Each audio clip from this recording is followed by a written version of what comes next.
Fixing Football podcast. I'm your host Martin Naylor, and this week I'm joined by Liam O'Meara and Scott Naylor. This week we spoke about VAR.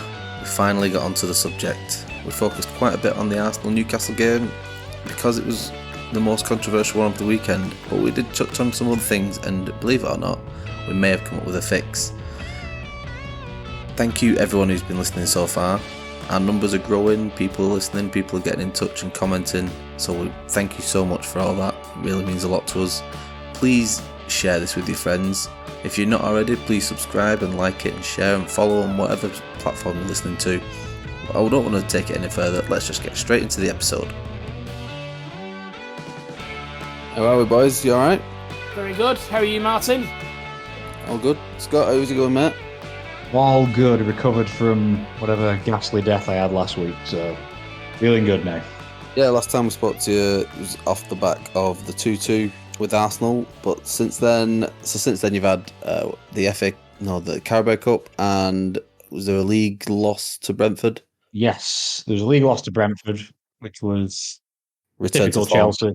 Chelsea. Yeah, pretty much. Yeah, it was dominated the first half, couldn't score, punished for it with a really scrappy goal that we should have defended better, and got punished for it. But yeah, through to the last 8 of the Carabao Cup, so I think that's something that I hope focuses on, because our league form is going to be up and down, but I think we've got a good chance of some silverware. I was going to say, Scott, there's quite a few big names gone at that competition, isn't there? I think aside from Liverpool, who I think will probably similarly give it a go from the quarters onwards, I think it's a pretty kind last 8, isn't it? Pretty much, yeah. I mean, we've got Newcastle, which is probably one of the harder games that we could have got. But if we do make it past there, you've got Port Vale and Middlesbrough, and Everton and Fulham. Either one of those two are getting through, and then Liverpool or West Ham. So yeah, there's potentially a somewhat comfortable run to the final if we can get past Newcastle. So, and I think that'd be crucially, I'd say crucially for it could be a route back into Europe, couldn't it? Yeah, even if it is Conference League, which is I is feel that what crazy it is saying. But is that what it is? Yeah. Is it the FA Cup gets a Europa League spot? I thought it was both Europa Leagues. Yeah. No, they might be both Europa League. Oh, I'm not sure, but that could be the easiest route in, the route of least resistance, because the league form is sketchy, to say the least. And I think it's going to be that way until the end of the season, even when we do start getting some of our injured stars back. Liam, you kicked off the FA Cup this week, Bolton. Was that was it at home as well? It was. We played at home against Solihull Moors. How did your friend who supports Solihull Moors take it? Yeah, I was talking to him after. I think he was a bit more hopeful that they would put in a bit more of a show. We were quite dominant, to be completely honest. I actually thought it would be a little bit closer. They're doing quite well in their league. Cup games, generally, you can be up for them. There wasn't too much interest on our side for the game. I thought it was quite a dangerous cup tie to get. Well, a decent team, though, didn't you? Put a decent side out. I was going to say, yeah, to be fair, we've got for a League One side, we've got a relatively deep squad now. We've got pretty much 2 people for every position that you would expect to feature for a top-end League One side. So even a rotated side for us features people like Yondari Budvarsson, who's got, nearly 50 Iceland caps, and he's playing up front with Dan Lunderloo, who 2 years ago was playing in the Premier League for Southampton. So it's still a very strong team, theoretically our rotated side. So we pretty much put them to the sword. They couldn't keep the ball, essentially, and they were playing the ball out, and we were just taking it off them in the midfield area and starting new attack after new attack after new attack. So it's very good. I understand it's Ian Everett's first ever FA Cup win as a manager. Which, yes, a good record. It says quite a lot about how our FA Cup runs have gone over the recent years. And we've got a home tie against Harrogate in the next round, who we've already played in the Cup this year, I think. Or maybe in Barrow. I think it was Barrow, actually. But a game that we'd fancy as well. And hopefully we can find ourselves in the third round for the first time in a long time. So we're recording this on Sunday evening instead of Monday as usual. So we've not yet to see the Chelsea versus Tottenham match. Scott, what are your thoughts on that one? I know it's the big rivalry as we were speaking about last week. I think it's a tricky one. The toxic environment of Chelsea Twitter has taken over, because even when we're not playing, the fans seem to try and find something to complain and cry about, because they're all spineless in the Chelsea fan base, I think is the So what is the it? best way of What's the mon? So Poch has come out and said something. It's basically a lot of quotes mashed together from different parts of a round of questioning. And it's been made to look that he said something along the lines of, it wasn't me who asked to leave Spurs, I was fired. In other circumstances, maybe I'd still be there. And then it's something else along the lines of, I'm happy for Spurs, they could go on and win the league. And Chelsea Twitter has meltdown. Our manager can't be saying this about us. If he's Spurs, does he not know who he's managing? It's like, come on. Like, whenever Mourinho came back to us with Man United or whoever it was, he always had really nice things to say about us, and we were happy enough to take that. So now this is probably one of the first times we've taken a manager who's got a deep history with another club that we're linked to, particularly a close one. And I think it's unrealistic for him to expect him to be completely uber tribal. I now bleed blue. That's me. Realistically, it ain't going to happen, particularly so soon. So, yeah, it's yet another meltdown weekend for the gutless Chelsea fans on Twitter. It seems to mirror Glenn Hoddle to me. It's almost the same thing, isn't it? Where Glenn Hoddle had that huge association with Tottenham and still does, really. You would say he's a Spurs man, but obviously then became Chelsea manager, and that didn't seem a bigger deal as Chelsea fans. Is that just a sign of the internet sort of toxic time thing? Something that we're going to talk about quite a lot today, I imagine. But do you think it's more of a sign of that, really? I think so. I think it's a case of likes and retweets. It can be worth some cash for people nowadays.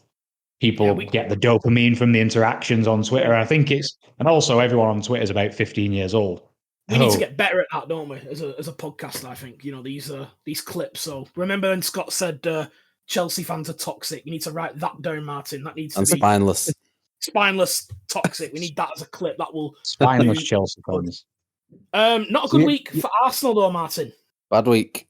Probably one of our worst in recent times. Went out of the Carabao Cup, which, you know what, I was half expecting. I expected West Ham to be more up for it than us. And there was a lot of talk about Declan Rice beforehand.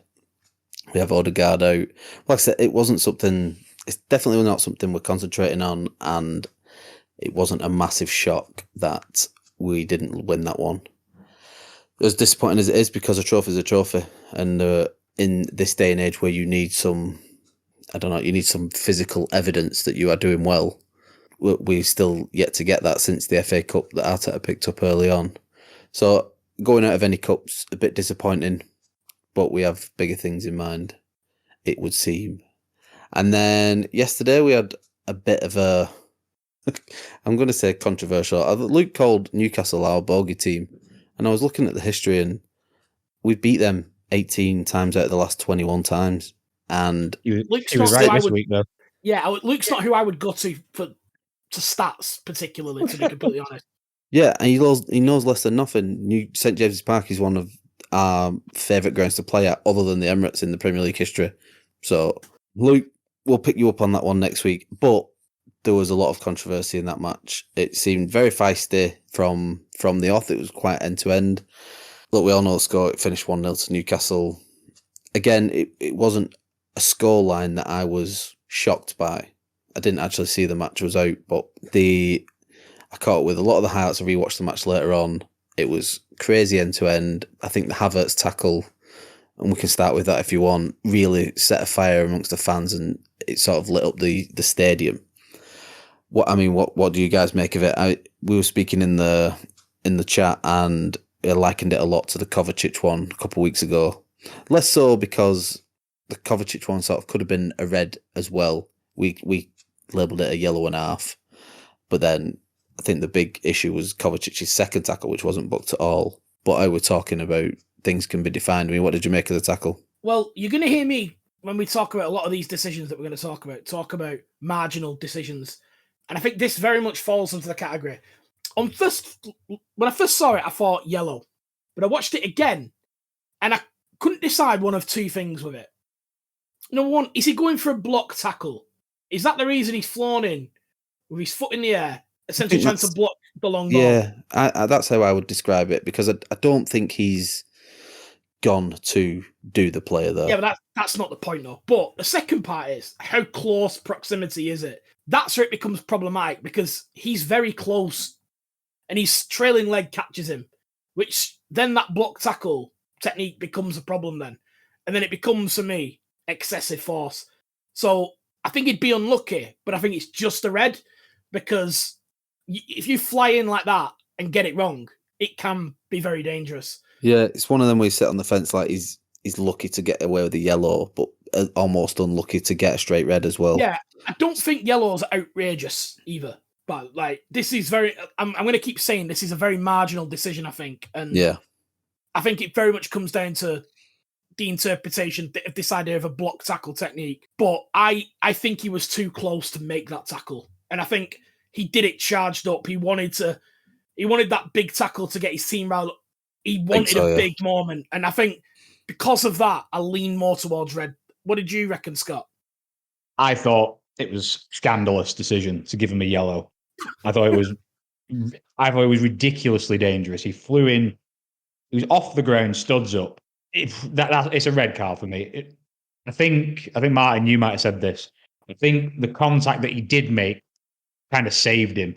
The fact that it was the trailing leg and it did kind of more glance off the guy, but that could have easily been a season-ending challenge if he'd have made full contact with his studs. He was almost over his knee at one point, and I think that is putting his opponent in danger, because if he'd have mistimed that just a bit, that could have been serious. And I've seen, as Liam would say, for Chelsea's made-up players, I've seen us get penalised for that as well. I've seen it happen to other players as well. Get sent off for dangerous challenges, and that for me was a dangerous challenge. I don't really care which way it gets sliced. He could have really seriously hurt someone doing that, and I think he should have gone.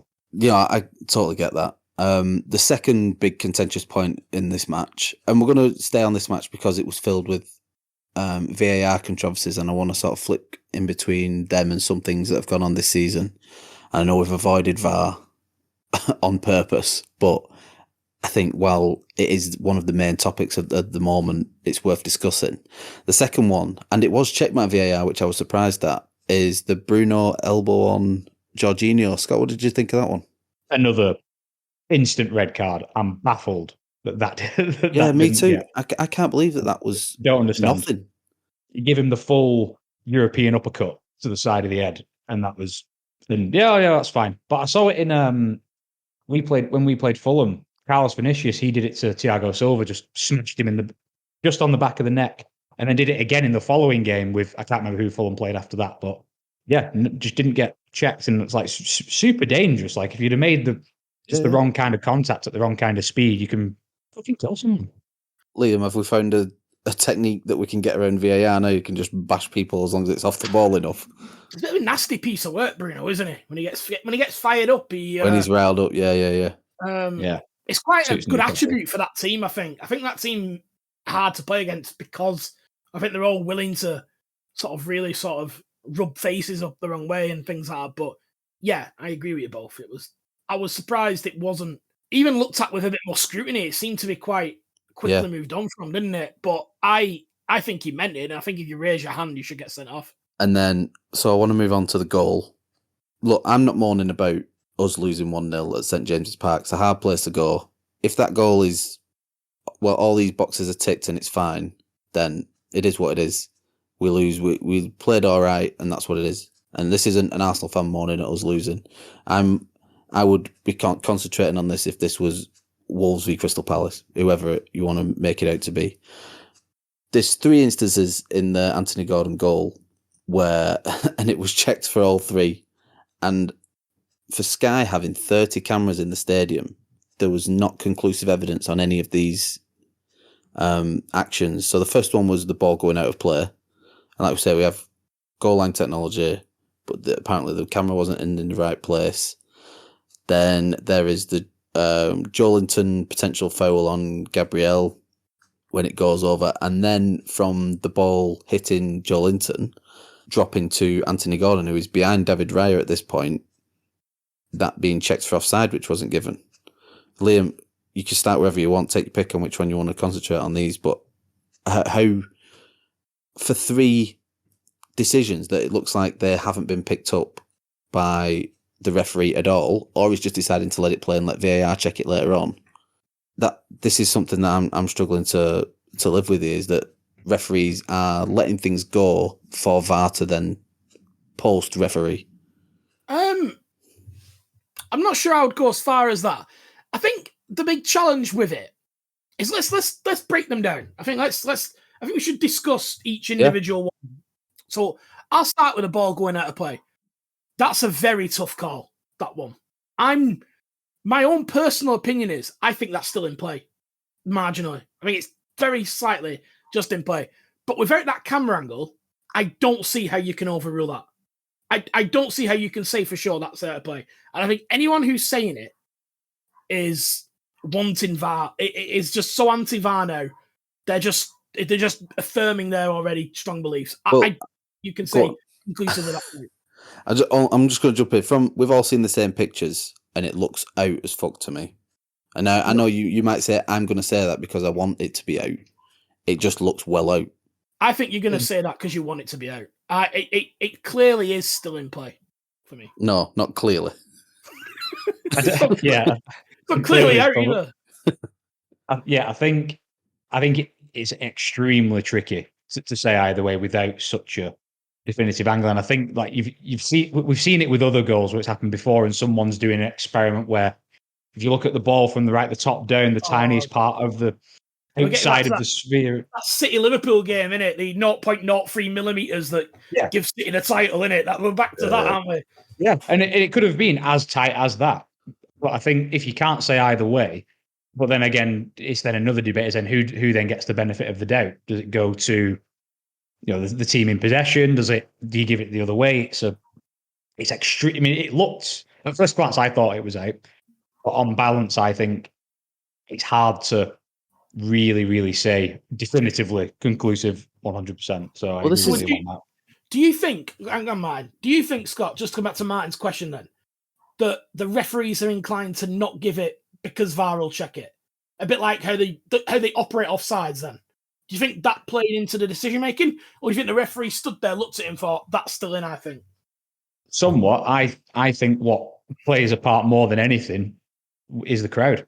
I think the home crowd I think the referees now are more so influenced by the home crowds going absolutely crazy than anything else. And I think the one that I think was almost as baffling was in the Sheffield United Wolves game.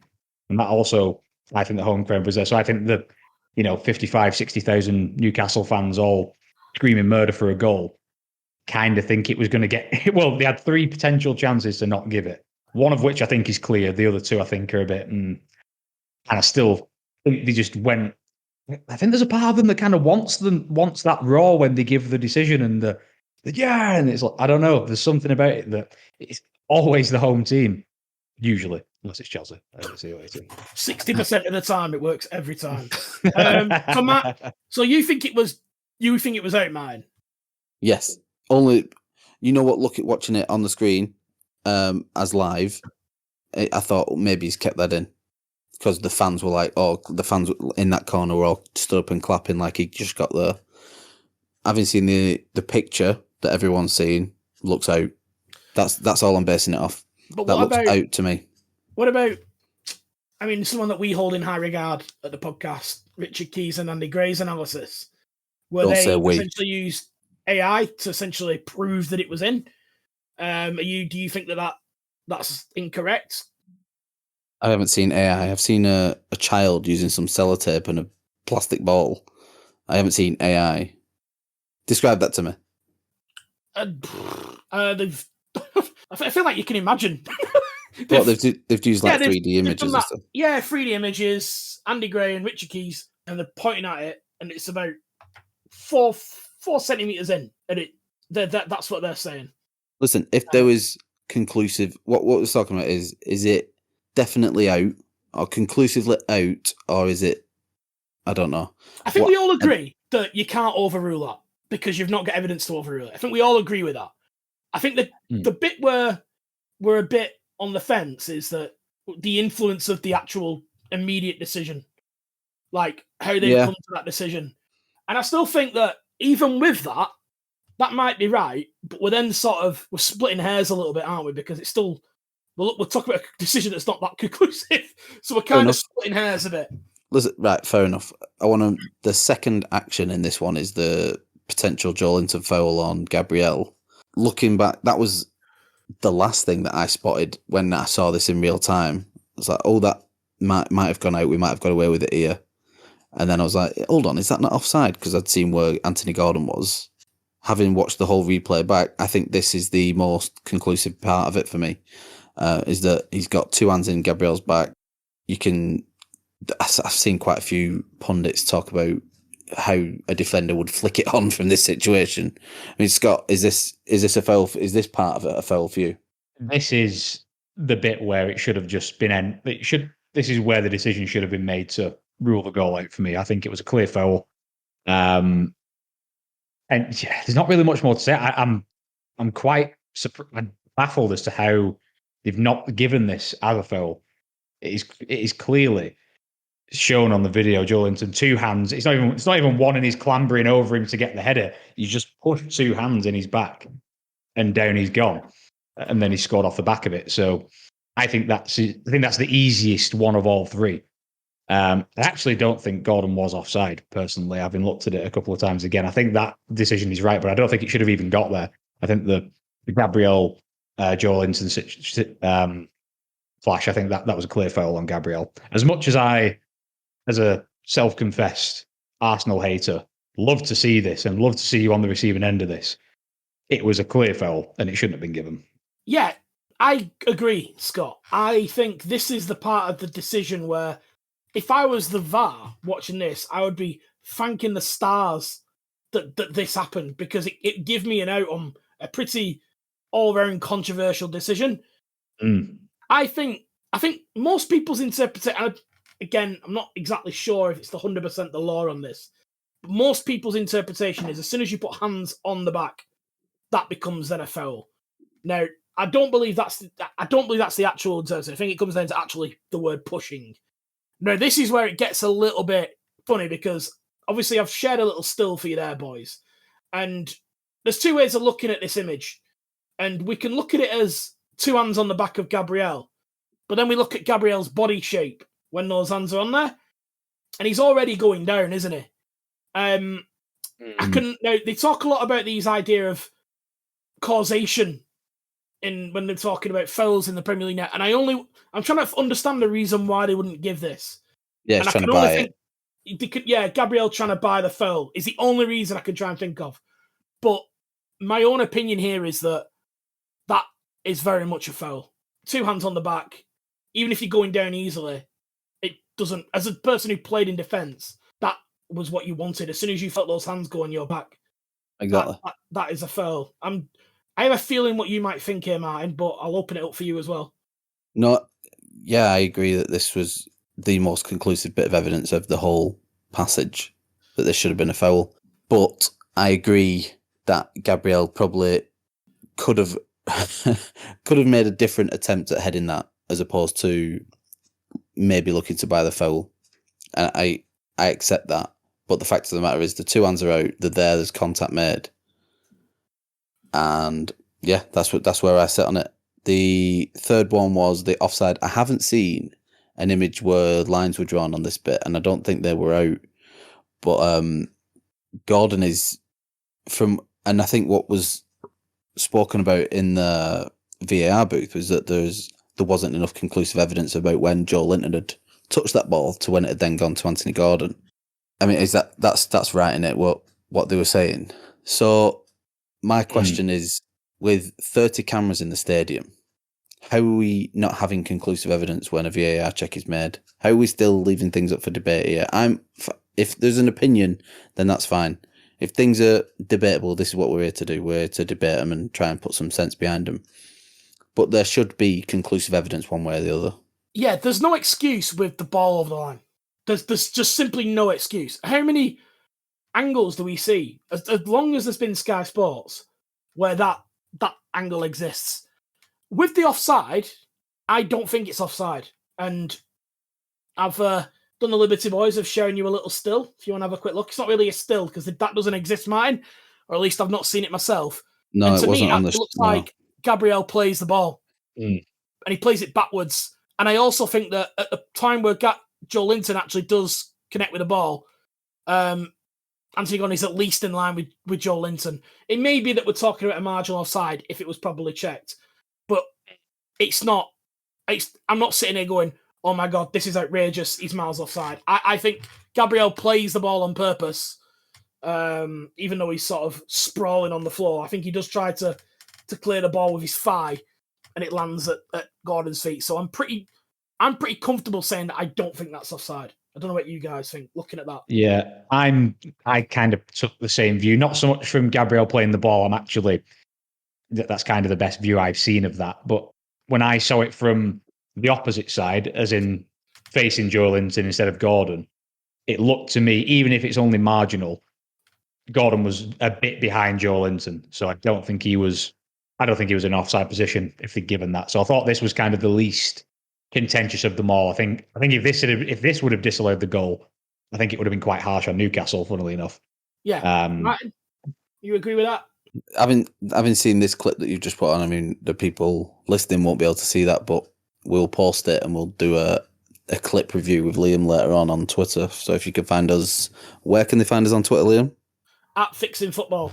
Martin. At Fixing Football on Twitter or X, depending on where your allegiances lie. QR codes if you scan one of those that we've got. You scan a QR code around the Manchester City Centre area somewhere, randomly, you might get a link to our website or a different website, but hopefully it just has.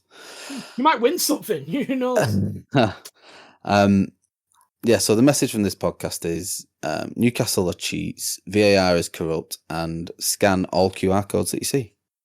No, having seen that evidence, you're probably right that Gordon is a little bit behind even Joe Linton if that's when it's played. So fair enough, I'll let that one too. For me, there's two other reasons why this goal should be delayed.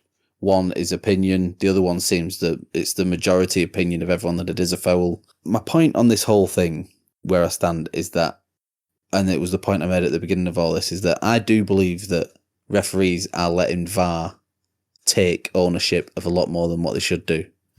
Now, I'm of the belief that we had the best selection of referees pre-VAR. Our referees were everywhere. They were the best in class. And since VAR has come in, and it's coming across Europe, so other referees are having to deal with it as well, but since our version of VAR came in, the refereeing standards, and especially we've seen in the last 12 to 18 months, have really taken a dive.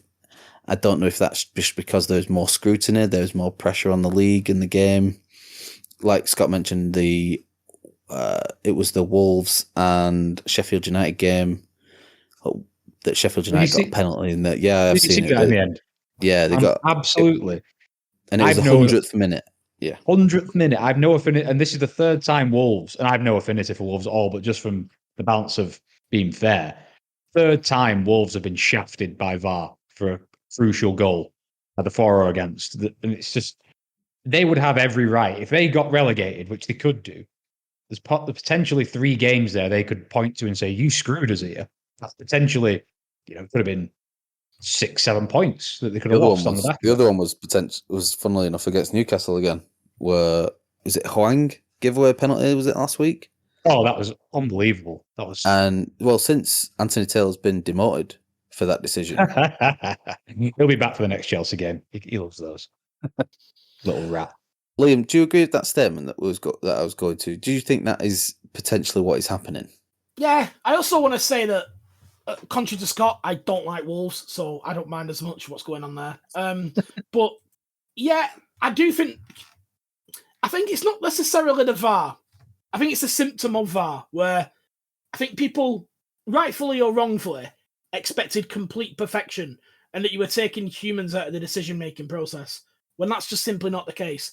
And I think what's happened is, with the added scrutiny, with the potential that you can have a crutch on your key decisions, like they do in cricket, to be completely honest. People point at cricket like it works. I'd say 90% of big decisions go upstairs. Like, there's a complete reliance on it in cricket, but it works better because the game stops anyway. But these things have combined in, I think, probably a little bit of decision paralysis.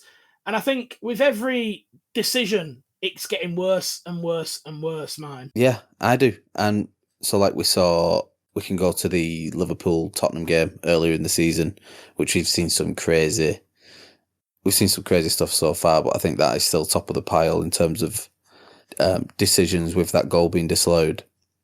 So I'm trying to work out where we go from here with VAR. I don't really know. The toothpaste is out the tube, isn't it? I don't think you can go back now. So you can't just get rid of it, I don't think. And I think there's probably been too much money invested Yeah, by the governing bodies for them to want to back, because they'll look like clowns they always look like clowns, but that would be a massive embarrassment for the likes of the Premier League to say, oh, actually, this was a terrible idea. There's too much face to lose. So I don't know. I think that there's the quickest one everyone seems to jump to is let's get ex-pros in the VAR booth. I can't think of anything worse. Which, I mean, who's it going to be? Gabriel Bonlahor and Jamie O'Hara sat there. Yeah, Dean Saunders. It depends who that ex-pro. That there would need to be a very strict aptitude/intelligence test for this as to who those people would be. There are people who I wouldn't want in there, and there are some players who I think would add some value. But there's some referees you wouldn't want in there. So yeah, that's very true. So I wanted to ask you boys if you saw Arteta's reaction after the match yesterday.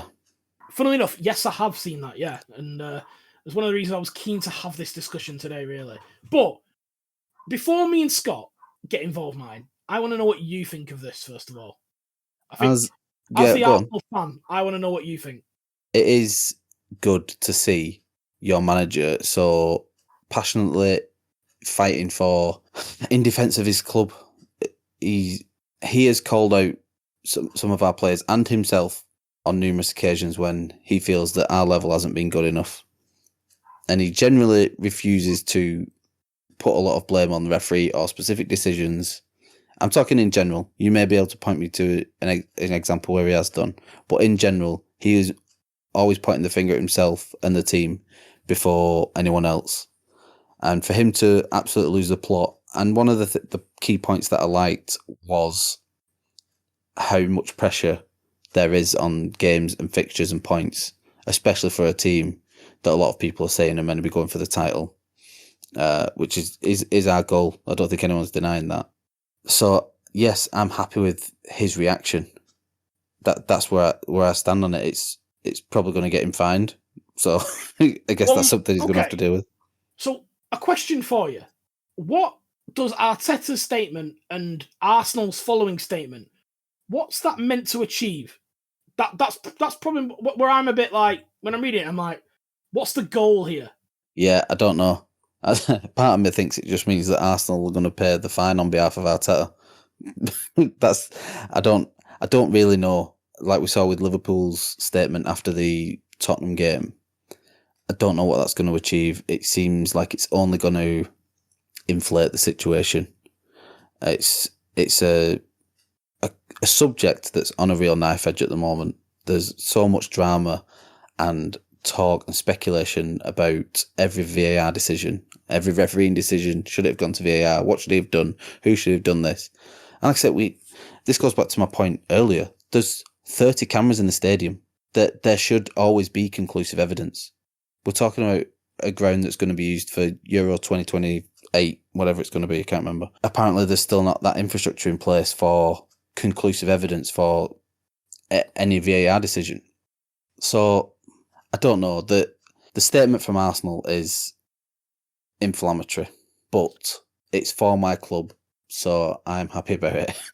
Scott, you're a known Arsenal guy, big lover of things that are Arsenal. What did you think? I want to say something without my bias against Mikel Arteta shining through. I want to try and be as diplomatic as possible, but a lot of me can't help but think that he was very strong in his word and very strong in his rhetoric. Oh, I'm ashamed to be a part of all this and all this nonsense. But I just can't help but think that if the shoe was on the other foot, he would have been ghostly silent, which Like Eddie naturally Howe. is supposed like Eddie Howe. Now, I'm a big. I like. I mean, I've had the ultimate siege manager at my club. I like an us versus them mentality, and and I think some people can make that work. Jose Mourinho can make that work, and it worked for us. Mikel Arteta is not that guy for me, and Arsenal aren't that club. I I don't know what it really achieved. I got he was angry about the result and of having to lose in that manner. Highly frustrating. Do you think? I just Hang on, struggle with Scott. Arteta doing anything like that because you just. Do you think, Scott, it went beyond the idea of they're against us? Arteta seemed to try and almost write off the whole integrity and infrastructure of the referee system. Do you think that's helpful? He did.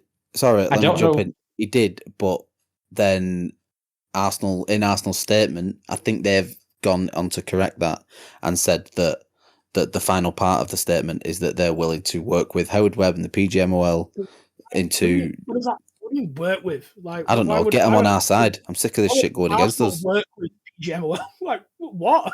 Yeah, I want to be in association with the PGMOL. I want some decisions going our way. What do you think, Right. Scott? You think it went too far? No, because yes and no. So I think it went too. I don't think it went too far because he isn't. He wouldn't be wrong in insinuating that the referees from the ground up in this country in the pro leagues are terrible. So that's basically what he's getting at: is the refs are shocking, and he isn't wrong in that insinuation because they are. We see it every single week. Do I think he actually holds this deep-seated feeling against the Premier League and the PGMOL and everything else? No, of course he doesn't. When Liverpool got their goal disallowed, his response was, and I remember it because he was interviewed about it. He was saying, "Oh, we need to understand that these things happen. We need to understand that these people make these mistakes." And as soon as it's on the other foot, the whole system's. So I fail to have a lot of sympathy. You touch on Liverpool, by the way, and I'll not sort of call this point. I do think Klopp thinks that. I think Klopp genuinely believes there's an agenda against Liverpool. You see it in his facial expressions at every decision. He's completely lost faith in referees and thinks they're all against him. Martin, I can see he's desperate to come in as well. I'm baffled as to why, because Liverpool get the most decisions of any club on earth. So he has the least ground of any manager to say to believe that. But I think on the balance of this game, I struggle to really sort of. I do think Arsenal were wronged, but I struggle to really sort of get on board with Arteta in this because it's like everybody, and I've said this before, as bad as the refereeing is, these decisions do balance themselves out over the course of the season. There was a Chelsea Arsenal game. The penalty we got, you could argue, was very fortunate because the handball was extremely close to him. It could have. Some people will say that was harsh on Arsenal. The following week against Bournemouth, we had a Stonewall penalty not given. No, not Bournemouth, Brentford. Sorry, we had a Stonewall penalty not given. So as terrible as the refereeing standard is, it does more often than not work out over the course of a season. Everybody gets screwed, mostly the same, unless you're Liverpool, you get screwed once out of about, as opposed to everybody's two or three. So you're categorically saying there's no secret agenda against your club, Scott? I'll tell you what the agenda is against my club. The agenda against Chelsea isn't from the PGMOL. It's from Anthony Taylor. It's one guy. And it's from Chelsea themselves, the absolute self-destruct team. Yeah, not. Right, I feel like I want to get my 2 cents in now on this. Please do. I thought, in terms of the overall with the decision, I think Arsenal were unlucky. I think it should have been given as a foul, but it wasn't the most obvious foul in the world. But it should have been given. Arteta seems to forget that Arsenal didn't score in this game. So when he uses the word points with plural, it would have been at most one. And yeah, so he seems to keep forgetting that when he's talking about it. It would have cost him 1 point. And I will be surprised if they're at least 1 point behind City by the end of the season. I think Arteta's statements are poisonous. I think it will only make things worse.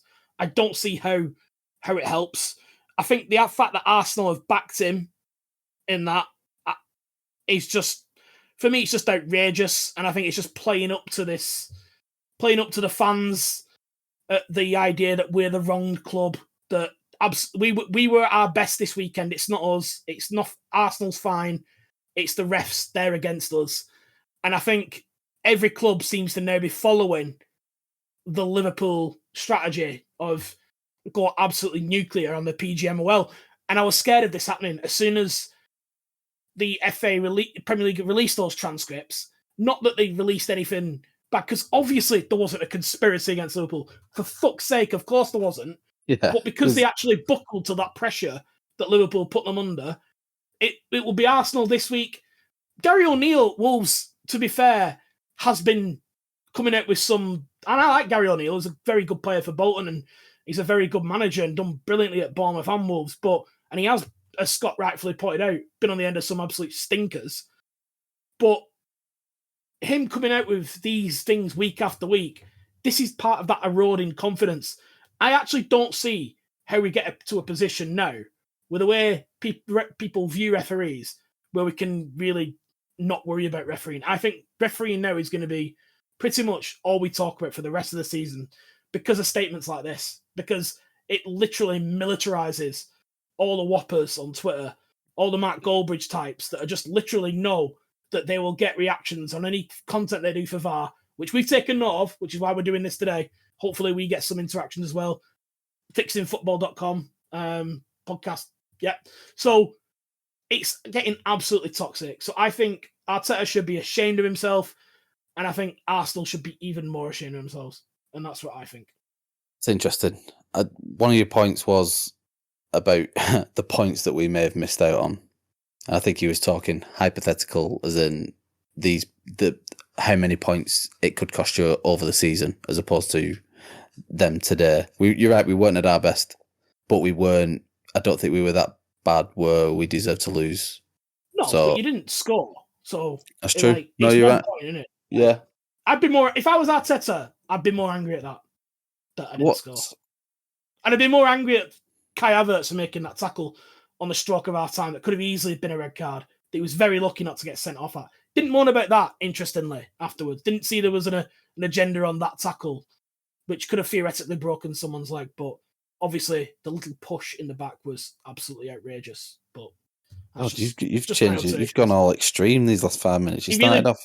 Nah, it really bothered me, that statement. I think it's the most unhelpful thing. And it was what I was scared of as soon as that Liverpool one sort of went out with the idea of we demand the tapes and all that nonsense. I feel like that's where we're going. And as soon as this is Man United, I dread to see what they put out when they get one. But they obviously very unlikely to get one because I do believe there is a conspiracy in support of Man United. But if it does happen, I'm all for it. So this is what I wanted to get onto as well. Where do we go from here in terms of VAR, the current state of the refereeing in the Premier League, which is poor? I think that's obvious, and it's one of the points that Arteta made is that we claim that this is the best league in the world, and we are systematically failing at the group of people who are governing it for us. Where do we go? Fixing Football podcast has been given the keys to the FA headquarters, and we're going to fix this shit. Liam, where do we start?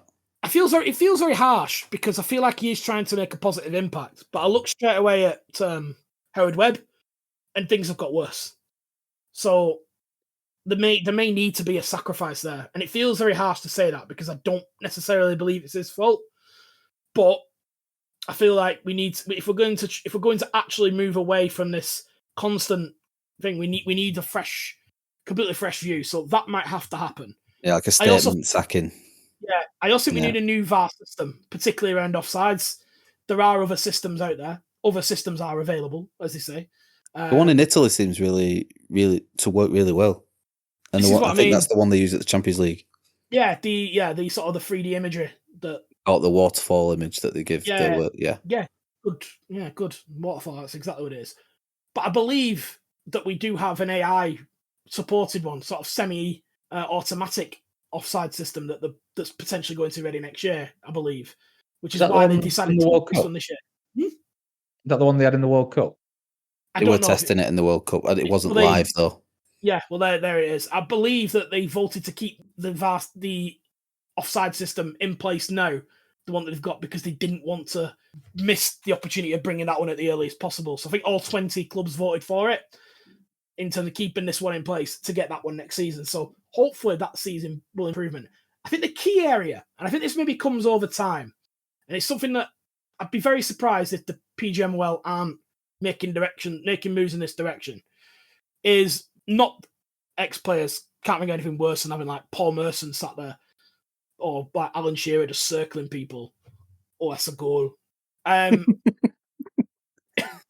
We'll Rio have VAR Ferdinand, specialists. when Rio Ferdinand has to draw a line on them screens, it absolutely drives me insane. Exactly.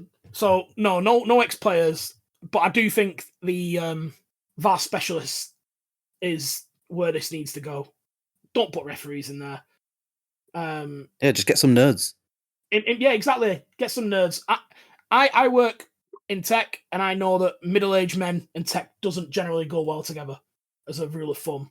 So get the nerds in. I agree, Martin. That's who we need. Scott, you're going to agree with everything I said there, aren't you? Maybe. Some sort of geometry nerd who gets his protractor out whenever it's an offside. That would be quite helpful, I think. Who doesn't even like football? Who doesn't like football? Like, doesn't understand that it's who just Chelsea cares versus... about You go to Chelsea Tottenham this weekend, and he's like, "Not arse, mate. Like, don't like football." I just care about the math. I just need to know if the line is correct. That's all he's asked about. That would be ideal. But it's not the VAR. It's the guys on the pitch. If they were better, they wouldn't need to rely on it so much for so many things. Don't get me wrong, the VAR is bad. The VAR is terrible. But I also think that on-pitch officials, in their general refereeing and in just control of games, it has just got so much worse. And that then feeds into all these problems. Like the Newcastle, the ref in the game yesterday for Newcastle Arsenal, he completely lost control of that. It was entirely on him how it got so heated. And so he gives Havertz a yellow. Newcastle players are going absolutely mental, rightly so. And he books 3 of them. It's like, how does that help?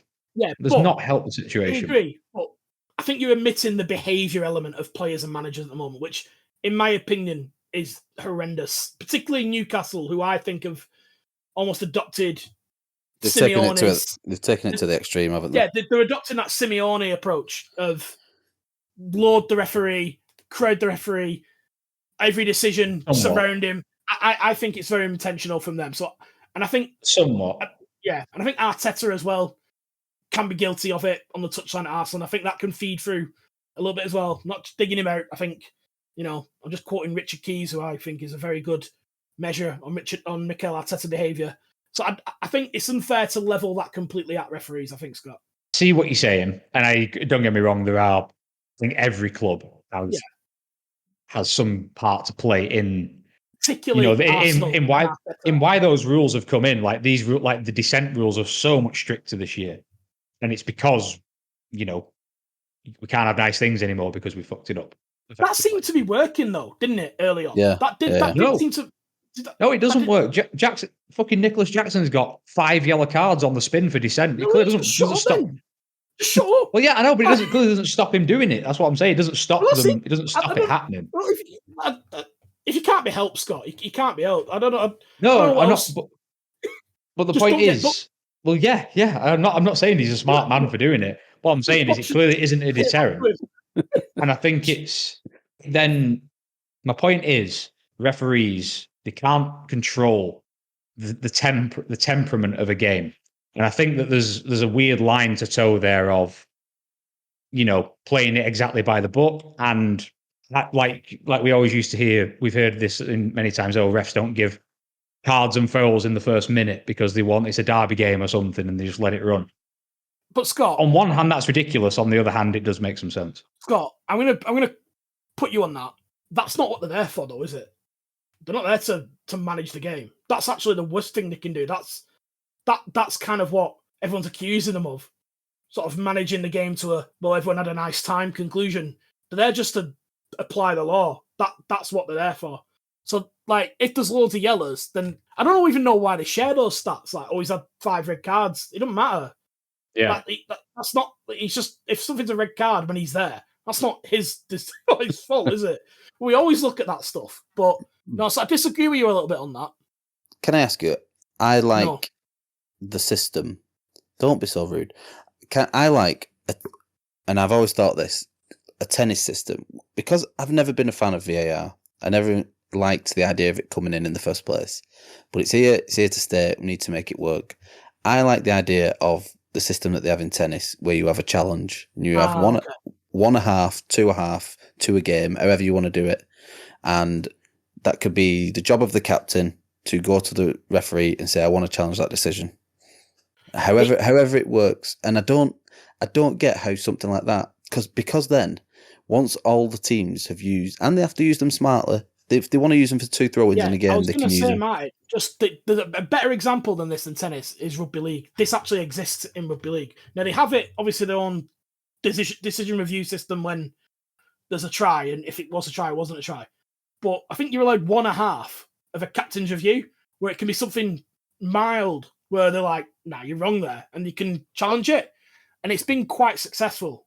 And I'd say once them decisions are done, the referee's free to do whatever he wants and keep that power over the game and give them some, what's the word?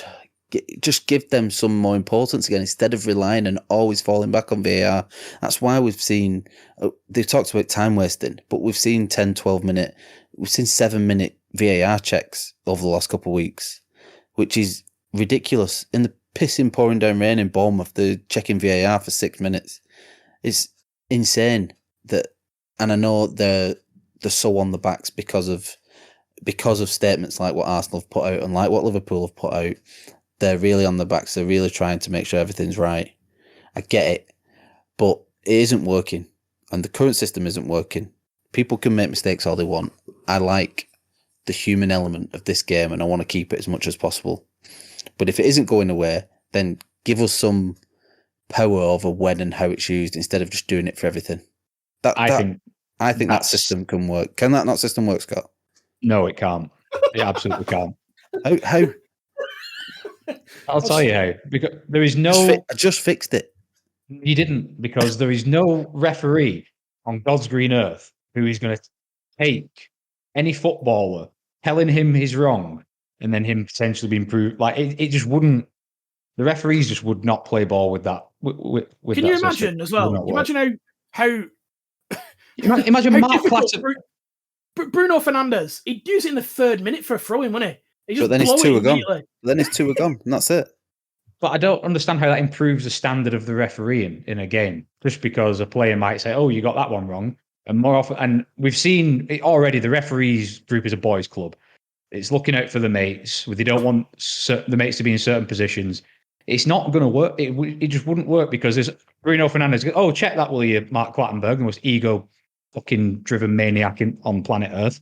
He's not going to have. By the way, he's in Saudi Arabia, not the Premier League. Just so. Well, yeah, he was in the Premier League, little rat. And he and other people like him will not have footballers tell them that they're wrong. Their ego won't be able to handle it. So yeah, he can go and check it. He ain't going to give them the decision that he wants. If a referee and a player have a poor relationship, or think he's a dickhead, he always talks to me like shit. If he comes to him saying, "You got my decision wrong," there is that human element where he's going to go, "I don't give a shit what he says and what's on that screen. I'm not giving it to him because I don't like him." It will happen. But he can't. If he says you need to check that it's going to be offside, you need to check that. That's conclusive evidence. That's not the referee or the linesman. The linesman in VAR are also incompetent. So even if he does send him to the screen, there's no guarantee he's going to get it right either. So that would be a massive waste of time. And I think just a massive, bigger bone of contention. I don't think that would work. Liam, is there a system that we can get to where this works? Is it just more technology? I think it needs to be more change from within of the system. I think the system in itself is okay, like in terms of how they're trying to implement it now. I just think there's fundamental changes that need to happen. The stuff that I mentioned earlier, basically, like expert nerds, probably a new head and better technology, and obviously making sure there are cameras where cameras need to be. That seems pretty basic stuff. And I think if you do those 3 things, you'll see it improve. And I think it would get better over time. But everyone just needs to chill out a bit as well. Number 4. Everyone just needs to chill out a bit. Although it's good for clicks and likes and subscribes and stuff. So keep doing that, people. We've avoided VAR for a reason on purpose. It's because it's freaking boring and it's annoying and it's every week and it's constant. But it's clearly here to stay, and there needs to be something. We need to get it right. As well, we weren't really sure what to do this week, so it seemed that it kind of fell in our lap a little bit as well. That's true. We was going to do a fitness special with our fitness expert, Luke, but he's a bit unavailable, so stay tuned for next week. He's not well. Irony. Right. Well, I think we'll leave it there, boys. It's been lovely talking to you as always. We're going to publish this a day early this week, so Scott, we've got Tottenham and Chelsea tomorrow, and we'll catch up next week on how that goes for you. Hopefully you do get a win. We've seen some mad fixtures already this weekend. So we've seen Sheffield United get a win, Luton almost get a win against Liverpool, Arsenal losing, United winning. So God, anything could happen tomorrow night. Fingers crossed. Liam, just one more time, tell the people where they can find us. They can find us at Fixing Football on X, formerly known as Twitter. And you can access all our socials on www.fixingfootballpodcast.com.